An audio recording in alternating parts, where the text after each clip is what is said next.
I would start with your latest book, Karuna, The Power of Compassion. I was just going through the prologue and trying to understand this latest publication from you.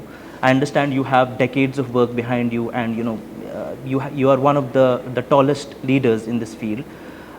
You talk about compassion. You talk about compassion quotient. CQ is something that you have pointed out in this book as well. Right. I have heard about IQ. I have heard about EQ as well. What is CQ? So, you rightly pointed out that the world is facing complex problems, lot of crises. But despite all the wealth and knowledge and power, the people are suffering, planet is suffering. So I was thinking that what could be sustainable solution to these issues, because the situation is that whenever any solution is found, the problems are born out of solutions, and that is a very, very serious situation. People talk of, say, solving the poverty, GDP. Then all the policies and programs are driven in that direction, and GDP means more consumption, means more production, means more industrialization, and that means the earth has to suffer for that. So mineral, water, fresh air, coal, everything is utilized for industrialization, so that consumption and production and GDP can grow. So the planet is suffering because of that. So I realized that compassion is the solution. But my compassion, the definition of my compassion is different. It is not kindness, mercy, pity. It is not even sympathy or empathy. People put all these phrases in one basket. But I redefined and reinvigorated the power of compassion. So compassion is not a soft emotion or a value or virtue, but compassion is a force born from feeling the suffering of others as one's own suffering, and that force drives to take mindful action. In simplest word, compassion is mindful problem solving. So when I talk about compassion quotient, first of all, we have to understand that all of us are born with innate power of compassion. So consciousness and compassion are the two natural gifts or divine gifts. But we keep on losing the track on compassion because of all the upbringing, all the education systems, all the environment, socio-cultural, political environment. We have lost the power and importance of compassion as a transformative force. So if everybody is having compassion, we can measure it and then we can enhance it. So measuring the compassion and enhancing it is CQ, compassion quotient. IQ and EQ are very individualistic, but CQ is not, because CQ is determined on 4 core components and they are all measurable. The first one is awareness, taking cognizance of others' problems and sufferings. That is one. The second one is connectedness. We have to feel connectedness to each other, because the whole evolution of human civilization is driven by that tendency to be connected with each other. But that connection has to be genuine connection, so that we can go to the third part of it, and that is feeling. Feeling should be deep feeling, where you feel the problems of others as your own problem. And the fourth is action. So when you feel others' problem and it gives birth to a force, then that force becomes the problem solver. So compassion is force, compassion is action, compassion is problem solving. Compassion has enormous power to question the wrongs and injustices around us, and compassion also helps in finding answers. So CQ is something very new, but I'm confident that this is going to be the game changer, but that is also going to be something which everyone will apply in their lives. May it be making decisions about choosing partners and marriages, or may it be employing people in the corporations and in the offices. CQ would be the defining factor in the future. Great. Sir, from Diya Salai, your autobiography that was revealed last year, to Karuna, how different is the power of compassion, Karuna, from your autobiography, and what was the inspiration behind this book? So Diya Salai is autobiography, but in that it was clear that my whole life and my struggle, my failures and my success and everything which I could accomplish has been guided and strengthened and driven by the power of compassion. And on the basis of that, I started realizing that it is not just me. There are hundreds, thousands of people who brought transformation in the society, who fought for justice and equality and peace and sustainability. Their driving force has also been compassion. I am quite convinced that all the religions in the world were born out of the spark of compassion. When Jesus Christ, when Hazrat Muhammad Sahib, when Buddha, when Gandhi, when Mahavir, when Abraham, whosoever, Guru Nanak Dev, when they felt the suffering and problems of the masses so deeply as their own problems, own sufferings, they did not sit quiet. They did not overwhelmed and just gave up, but they have taken a conscious decision and action to fight for elevating those problems, those sufferings, and how the religions were born. And similarly, all the revolutions and social transformations, they were born out of the spark of compassion. So I thought that what the world needs today is compassion. And that was one of the reasons I have penned down some of my thoughts based on my experience, but also the experiences of other people. But then I realized that if we take compassion in the conventional manner, then the people think that it is just kindness or a good human quality, but this is not. So compassion is transformative, dynamic and disruptive force, because no other way we can solve the deep-rooted problems of injustice.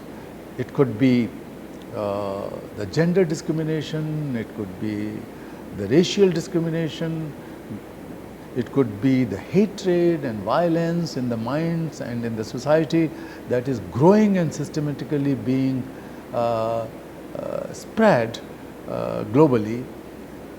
We have to go to this new idea of compassion as force, as action.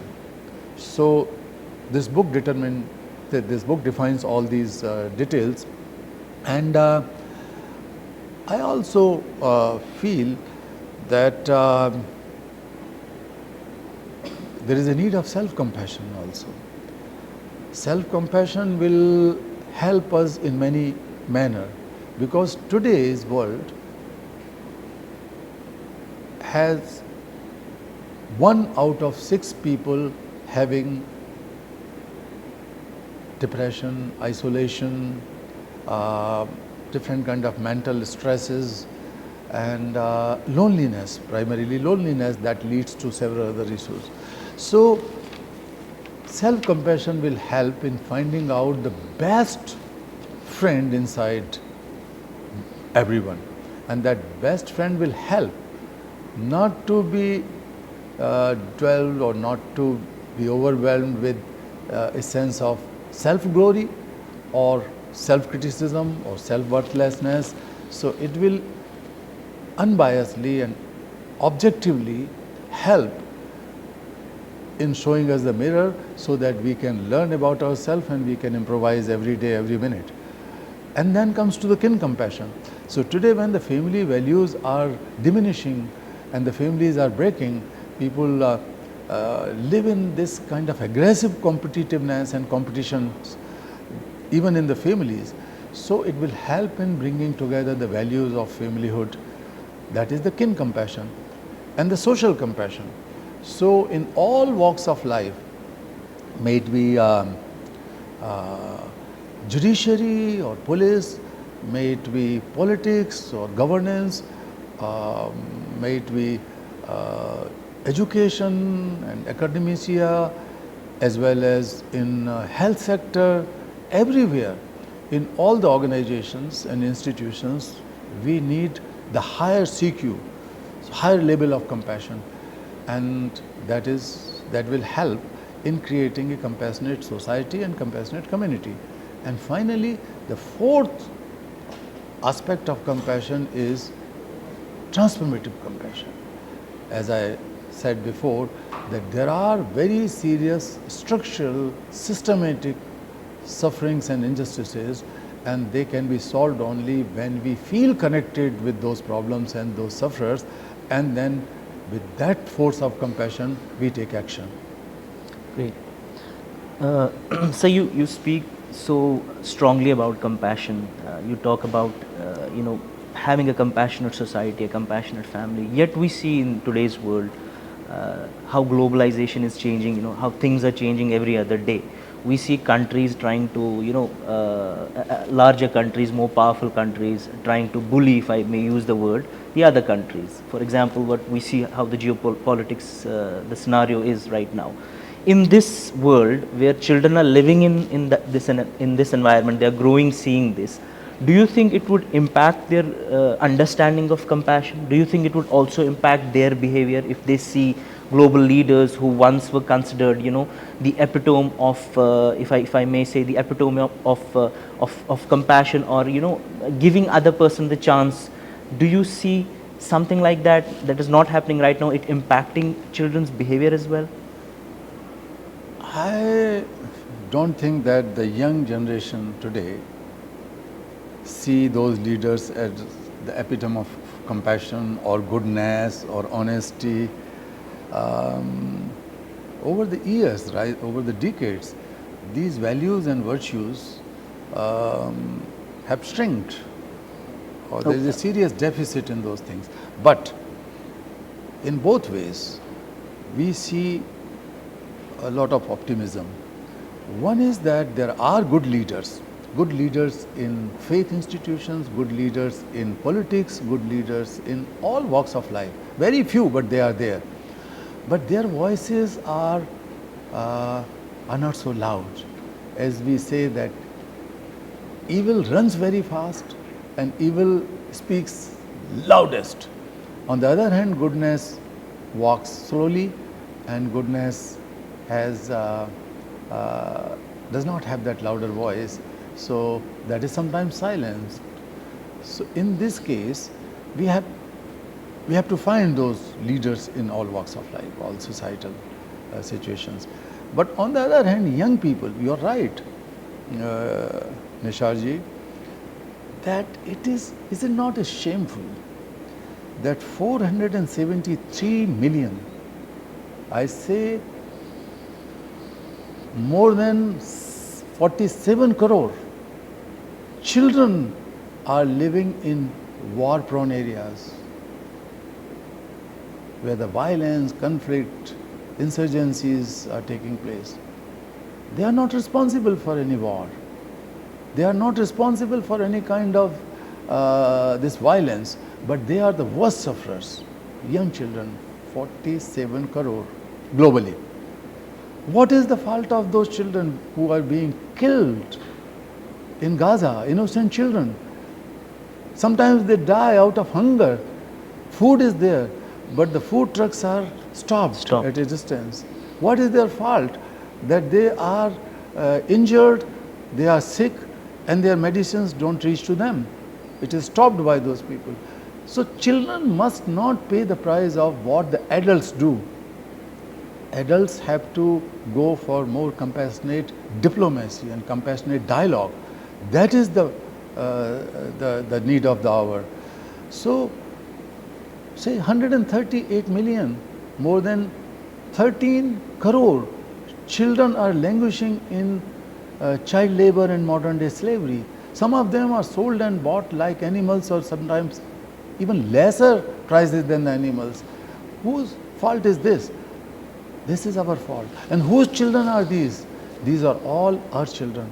They are your children, they are my children. And until unless that sense of belongingness and connectedness with the children and sense of moral responsibility arises, I am sorry to say that no scheme, no law, no good words, no sermon can protect these children and their childhood.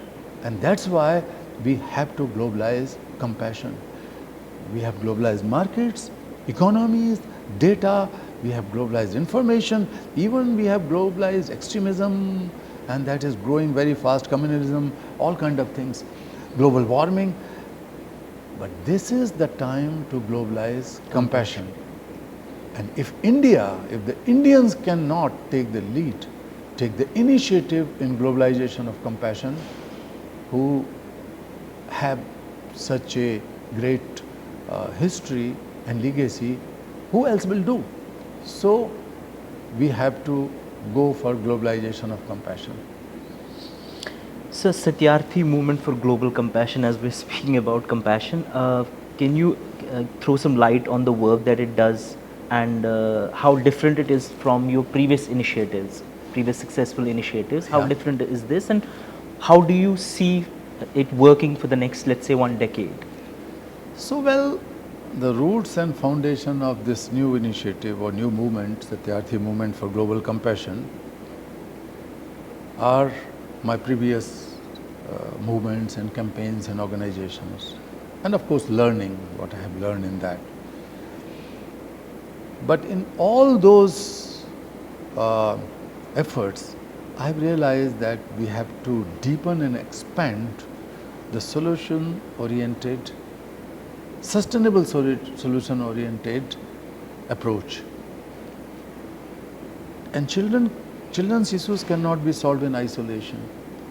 When the world is burning, when the people are ready to fight with each other without no reason, and the children have to pay the cost, then it is important, it is rather necessary that we have to look for more deeper and broader solution. And I found that it is possible only through launching a worldwide movement for compassion. So SMGC, the Satyarthi movement for global compassion, has been widely supported in less than 1.5 years. It has been strongly supported by a number of Nobel laureates, peace laureates and laureates from other disciplines, world leaders, presidents, prime ministers, kings, queens, and former head of the state. So I am quite confident that our world is looking for some other alternate way of tackling or dealing with the present complex issues. And people started resonating with it, even the young people. I would always say that youth are filled with compassion and passion both. So their passion, their energy, their dreams should get a reason and a purpose to make the world a better place. And that is possible through compassion.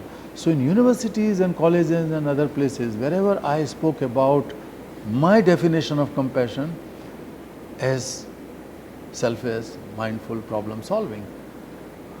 They like it in the simple words, not as a philosophical thing or ideological or religious thing. So, compassion is a secular definition. Right. It is not related to any religion.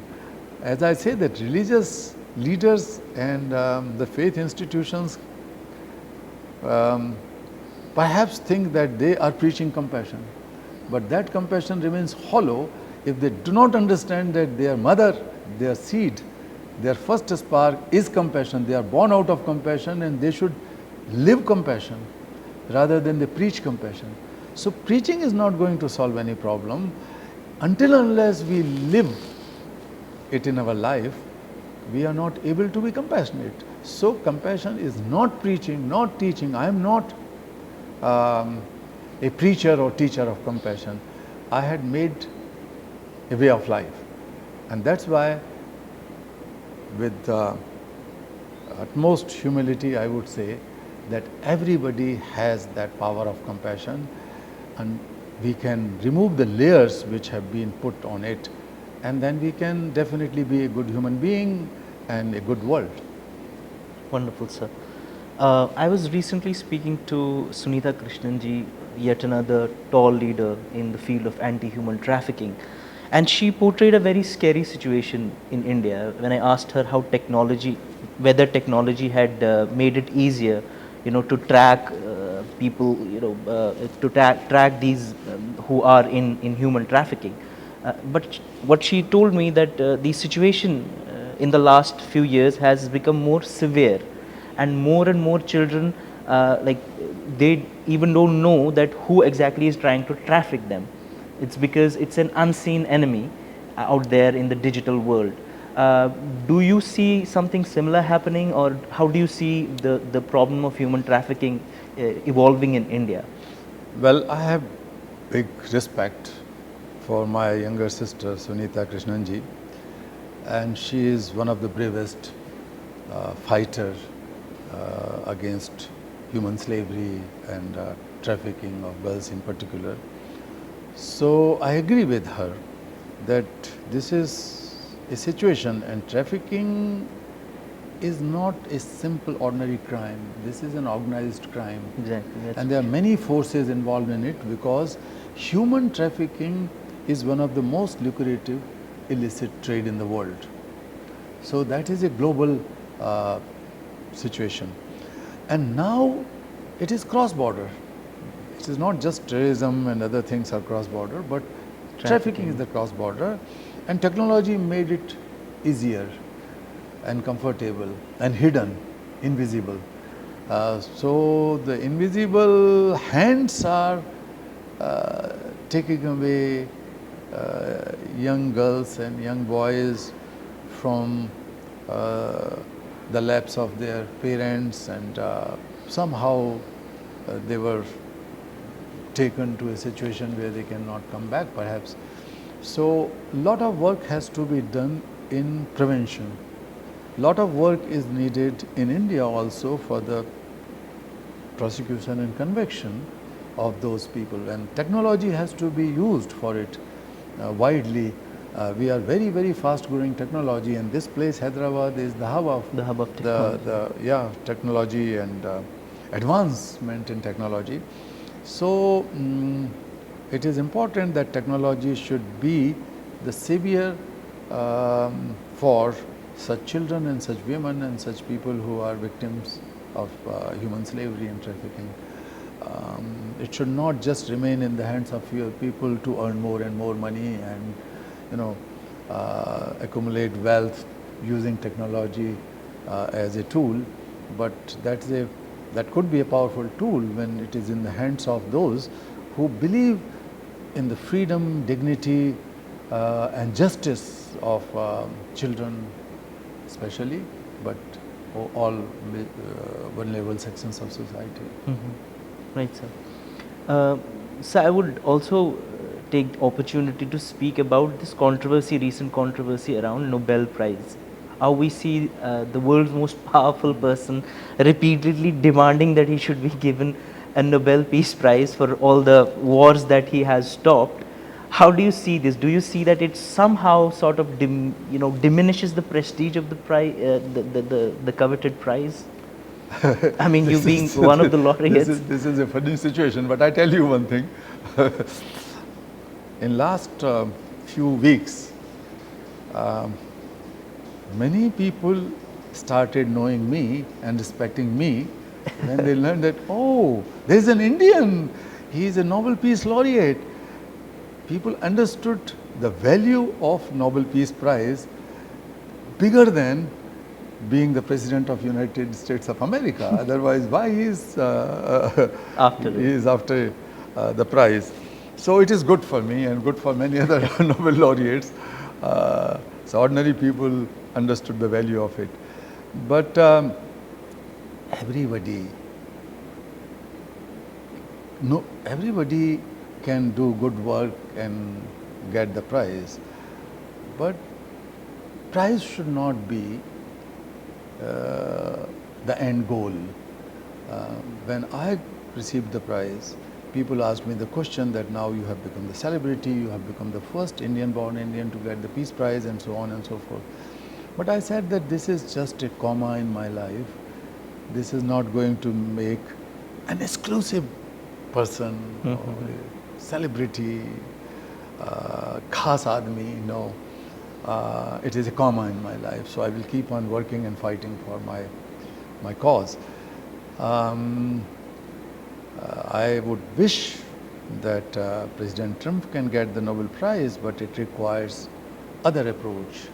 It requires other mindset, as far as I know, other peace laureates. But I wish him all success in his life. Great. Sir, if we come back to India, and I was going through a lot of speeches and interviews of yours. You spoke about Devli and that day that you must have talked about it a lot of times. But I request you if you could revisit that incident and tell our viewers how exactly was it that she was saved, and what was that emotion that you felt when she said that why didn't you come earlier, which was the name of your book eventually. Yeah, true. आप पहले क्यों नहीं आए? Why didn't you come sooner? So it was in a Rajasthani kind of dialect, Hindi. तू पहले क्यों नहीं आयो? That was her words, and whenever I feel about it, I feel that we as human race are not yet civilized. If one single child is in danger, how we can say that world is safe? If one single girl is left in slavery, how we can say that the world is free or democratic? There was an incident when I learned that some families have been kept in bonded labor in slavery at a illegally run stone quarry in Haryana. And that quarry was illegally run because it was essentially belonging to a very powerful family, political family, yes. The chief minister and minister, and one of the family members was a parliament member. So when we tried to approach the local authorities and tried to rescue them, no government official agreed to go there, and they completely denied that there is something like that. There is a illegally run quarry or there are slave laborers. So we had to plan overnight, and then we did some recce work in 2-3 nights, and then we realized that in the morning we can go and rescue those people. By the time we learned that there were children who were born and grew up there, their parents who were also born and grew up there, and their grandparents who have been enslaved were trafficked from Rajasthan to work in Haryana. So 3 generations. So that was a very, very risky, very, very dangerous situation, but I love these kind of operations. So me and my friends decided to go early in the morning, knowing that this gunmen or the watchmen are not there in the morning. There was a man carrying the gun who could kill us, but he used to go to freshen up in the morning to the nearby village. So we went there and were able to rescue more than 50 children, women and men. We were having a truck, so all the adult people and grown-up children were put into the truck. And I was driving my car, big car. So younger children, 6, 7, 8-year-old, 10-year-old, I think 8 or 9 children were pulled into my car. And when we were driving fast, because if we are slow, then the word will go out and the people can come and kill us and snatch away the children. It has happened several times. My 3 colleagues have been killed. I mean, 2 were killed and 1 was died. So I was driving fast, and then I saw that all these children were under shock, traumatized. So I thought that there are some bunches of bananas lying in the back of the car. So I asked these children that who were sitting in the back seat that please eat these bananas and pass it on to the front row. So the child who was sitting in the back touched the banana bunch, but he didn't know what banana was. So he passed it on to the front seat. So children started looking at the banana and they started murmuring, what kind of onion is it? What kind of potato is it? They had no idea about banana or any other thing other than potato and onion since their childhood, since they were born. They have not tasted. So they do not understand. So then I insisted to eat it. I said, this is sweet, please eat it. So they started eating banana. And then I saw that some of them trying to eat it, some of them had no idea, so they was just putting in the mouth and throwing it away. And then suddenly I felt that how stupid was I. I did not teach them how to eat banana when they had no idea about banana. So I told them that please peel it and eat. So I taught how to peel it while I was driving with one hand and peeled one banana. And some of them started eating, but most of them threw it away because they had no taste of sweet. Then suddenly I felt a heavy hand. It was heavy because it was a hand of a child, 8-year-old child who was breaking stones with hammer. So her hand was like hammer. But when I looked at her, I could not express my feeling because so many emotions appeared on her face in one go. A sense of belongingness with the humanity, anger, deep sorrow, complaint, and some expectation. When she asked, "Kyon re? Tu pehle kaun nahi aayo?" That means, why didn't you come? Oh man, why didn't you come sooner? It was not just because of banana. She has seen that how her father was poked with bidis, burned with bidis, because he tried to stop but he failed. He tried to stop the rape of his wife, this girl's mother. She has also seen that how her younger brother died in her lap because there was no medication. I knew this before, and I started crying. I could not hold myself. When she says, "Why didn't you come sooner?" That was not the question to me. That was the challenge to everyone who believe in constitution, in laws. That was the challenge to all those people who believe in any holy book, in any holy man, in any religion, humanity. This was challenge to everyone. Why didn't you come sooner? What stopped us? We can speak, we can write, we can do something, we can make complaints. Social media is in our hand.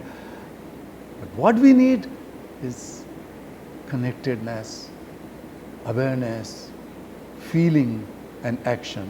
And this is exactly compassion in my definition. So for young activists, as you speak of taking action, doing something about it, what would be the, if I say something actionable from you, what would you suggest them if they want to come into this field and, in activism or in anti-human trafficking, what would be your suggestions to them? Well, there is no training for it. I mean, there are training for social works, there are training schools and so on. But what I am simply saying, that to be compassionate is not such a difficult thing. The only thing begins with, say, very simple thing. Think of being grateful to someone who have helped you during the day.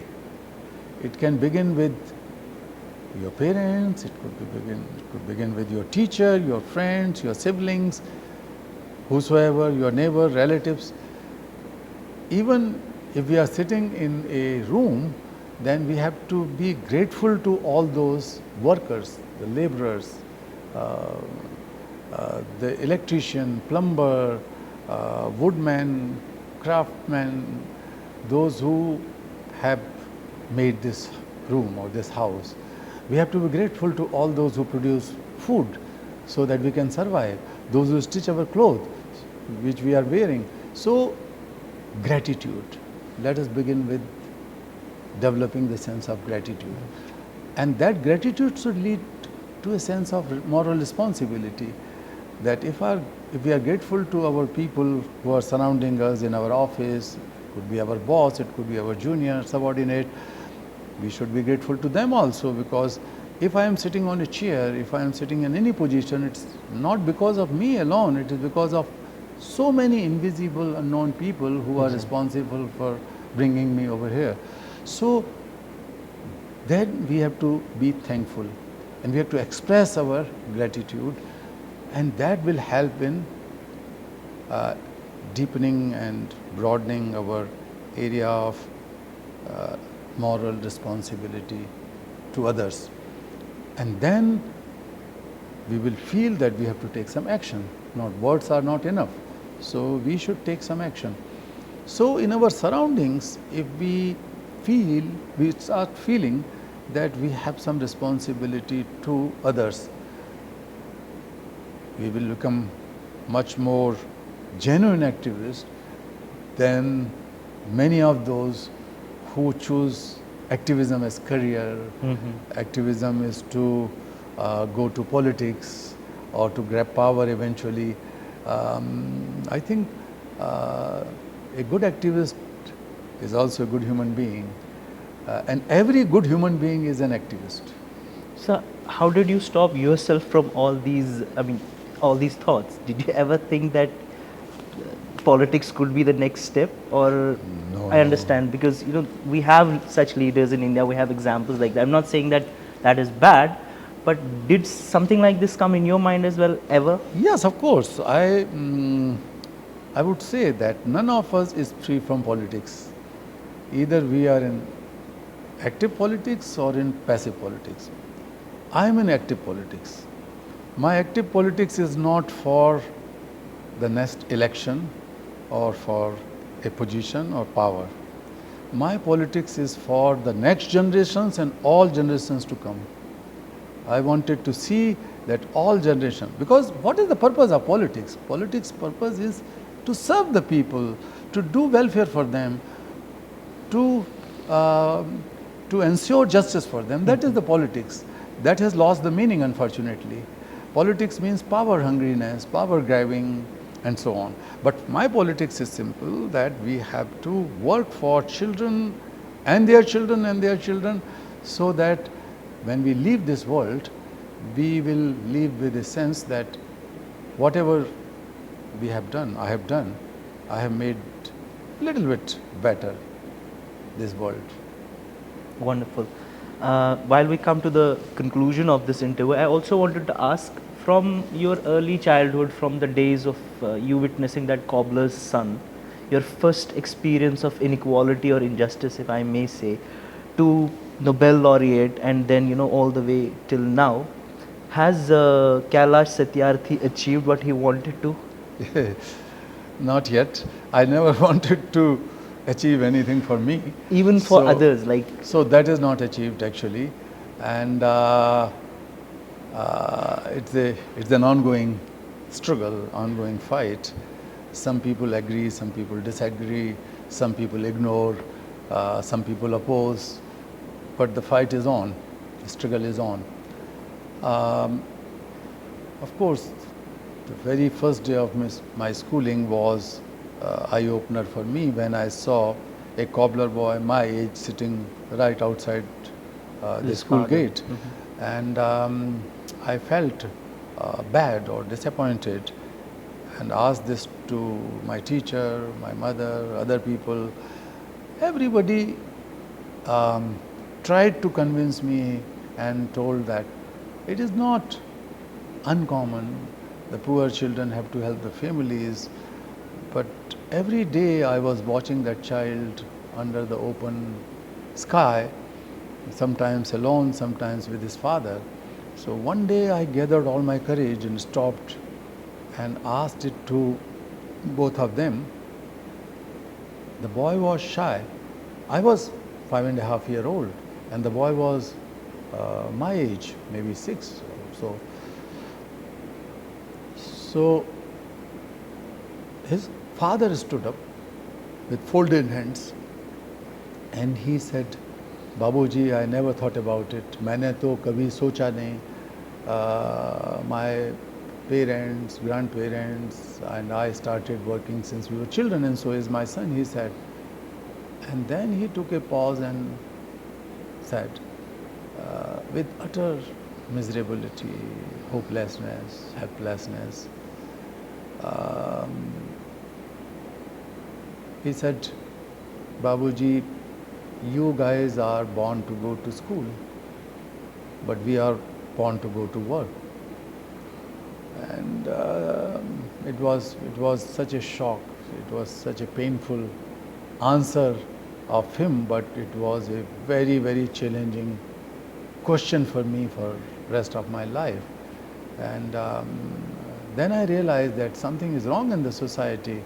The divine cannot be so unjust. It is we who had created all these divisions and all these, castes and communities and this and that. We are all one. So that sense of oneness went so deep in me, but also a sense of urgency to take action, to do something.